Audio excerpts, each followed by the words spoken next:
Welcome back to the Redonkulous Gaming channel. You've got Redonk, and today we are talking Tiny Troopers, Joint Ops XL, a Nintendo Switch review.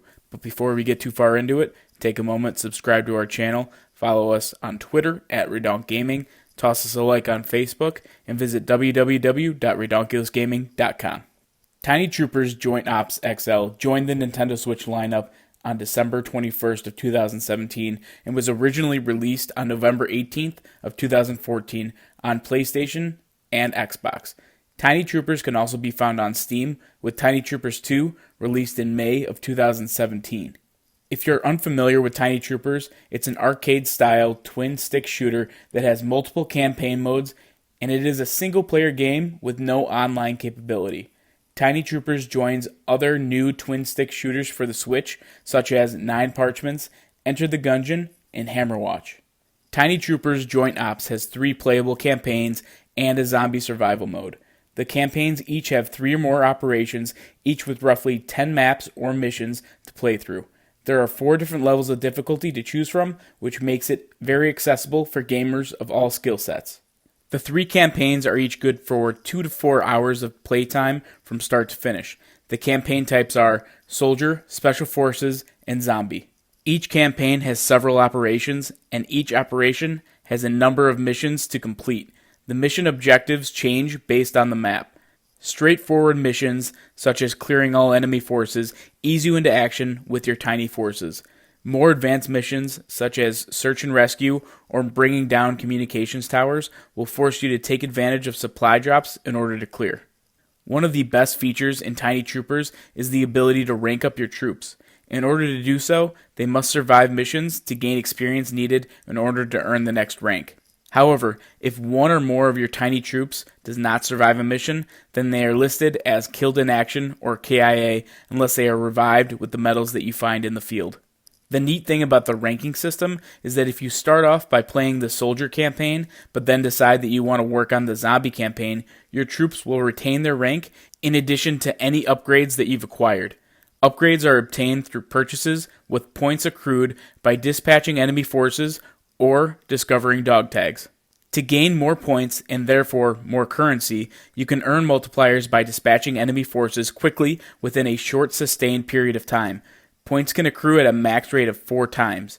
The multiplier applies not only to points earned from killing enemy forces, but also to any dog tags found throughout each level. Upgrades come in many forms. You can increase the overall damage of your tiny forces, or even improve their precision.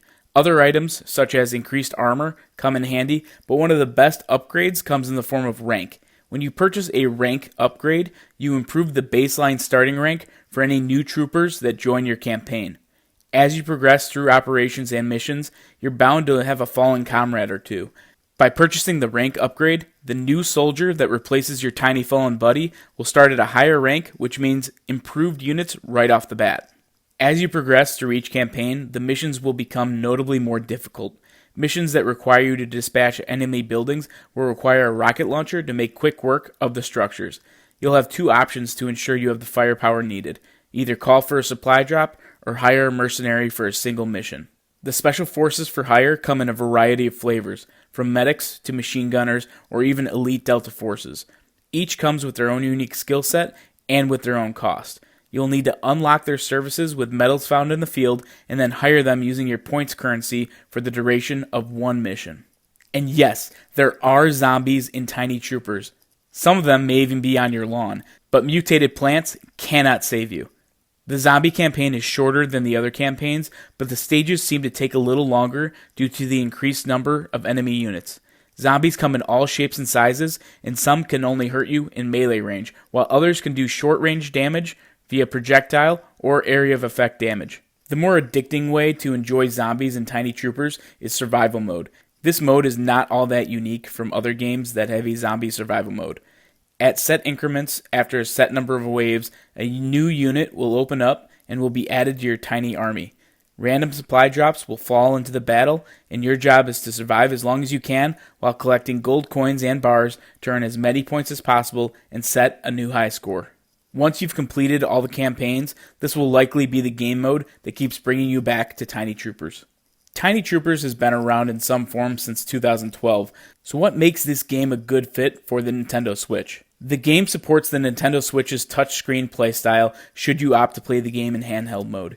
You can also play with Joy-Cons or a Pro Controller to make the most of the classic twin-stick controls. With this being the XL version, all content from the original Tiny Troopers, in addition to Tiny Troopers 2, have been rolled into a single game. There are over 60 missions to enjoy in addition to the zombie survival mode. Tiny Troopers Joint Ops XL is a fun twin-stick shooter at a fair $12.99 price on the eShop. One area where the game falls short is a lack of a multiplayer mode. With over 60 missions to play through, local or online co-op would have been a welcome feature, especially given games like Nine Parchments have already included this for only a slightly higher cost on the eShop. The zombie campaign and survival modes are not unique, but certainly give the game elements that will make gamers want to pick the game back up for more than just mission gameplay.